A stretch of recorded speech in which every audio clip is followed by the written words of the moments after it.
মহিলাকে সমাজ বহিষ্কৃত করছে, ওই মহিলার সাথে যাতে কেউ চলাফেরা না করে। একদম নমস্কার। প্রথমে আমি সবাই সাংবাদিক বন্ধুদের জানাই, ওই দিন আমরা অ্যাকচুয়ালি আমাদের বাড়িতে আমরা যখন জন্ম হয়েছে ওই সময় থেকে আমরা ওই রাস্তা দিয়ে চলাফেরা করি।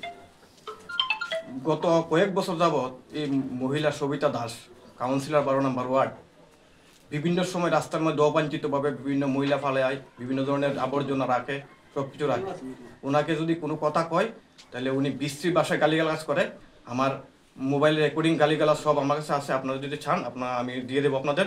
আর বিভিন্ন সময় তাদের কোনো কথা বললে তাই বিভিন্ন সময় বিভিন্নভাবে বাজে ভাষায় গালিগালাজ করে, বলে তাই বড় নেতা, সবাইকে জেলে ঢুকিয়ে দিবে, বিভিন্ন ধরনের হুমকি দেয়, প্রাণ নাশের হুমকি দেয়। তো উনি আর ওনার স্বামী সবসময় প্রাণ নাশের হুমকি দেয়। তার জন্য আমি বাধ্য হয়ে সমাজের কাছে ফেসবুকে ওইটা দিয়ে সমাজের মানুষের কাছে আমি বিচারের জন্য প্রার্থী হয়েছিলাম।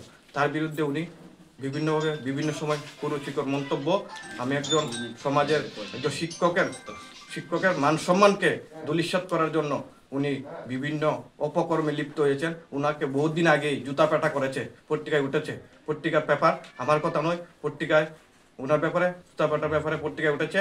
উনি বিভিন্ন সময় বিভিন্ন সামাজিক মানুষের সাথে বিভিন্ন সময় বিভিন্ন অকর্মে লিপ্ত, বিভিন্ন কাজে লিপ্ত, মানুষকে বোকাবাধ্য করে। আপনারা এই গ্রামের এই নটর এলাকার সব মানুষ আছে, সবাই থেকে আপনারা আপনাদের বক্তব্য নেবেন, নিয়ে দেখবেন ওই মহিলা আসলে কি একদম সুষ্ঠু মস্তিষ্কের মানুষ না সমাজের উন্নয়নের জন্য। তাই না? রতন দাসের বাড়ির সামনে তো একেবারে রাস্তার মধ্যে আইনাসীরা জাবরা ফলাইছে এবং গাছ লাগাইছে। তো এটা তাদের নিজস্ব ব্যক্তিগত রাস্তা। এই রাস্তার মধ্যে যখন জাবরা ফলাইছে তখন রতন দাস একটা ফেসবুকে পোস্ট দিয়েছে যে একজন কাউন্সিলর বা একজন এলাকার ব্যক্তি হিসাবে এই কাজটা কি করে দায়িত্বশীল নাগরিক হিসাবে। এর পরিপ্রেক্ষিতে দেখলাম সাংবাদিক সম্মেলন করলেন উনি ওনার বাড়িতেই রতন দাস সম্পর্কে এবং আমাদের সমাজের কয়েকজন সম্পর্কে, তাপস ভট্টাচার্য, অরুণ চক্রবর্তী, ওনাদের সম্পর্কে অবাঞ্ছিত মন্তব্য উনি করছেন। রাজনৈতিক দলকে জড়ায় আসে না এখানে, সমাজের মধ্যে এখানে দল মত নির্বিশেষেই, এখানে সিপিএম থাকতে পারে, কংগ্রেস থাকতে পারে, বিজেপি থাকতে পারে, সমাজের মধ্যে সব অংশের মানুষ আছেন। এখানে রাজনীতির জন্য এই প্ল্যাটফর্ম না, এটা জাত পাত ধর্ম বর্ণ রাজনীতি সবকিছুর ঊর্ধ্বে উচ্চাসীরা এই কলোনির চিরাচরিত ভাবে দীর্ঘদিন ধরে এই সমাজ ব্যবস্থা চলছে।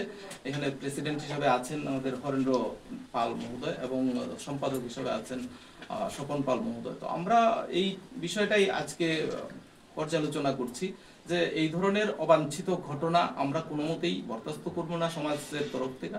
এবং আগামী দিন এই ধরনের যদি কেউ কোনো রকম সমাজের পরিপন্থী, সমাজের সুস্থ সংস্কৃতি এবং শান্তির পরিপন্থী কোনো রকম মন্তব্য বা কোনো রকম আচার ব্যবহারে লিপ্ত হয় বা কোনো কাজে লিপ্ত হয়, তাহলে আমরা কঠোর হাতে সমাজের তরফ থেকে এটা ব্যবস্থা নেওয়া হবে এবং মোকাবেলা করা হবে।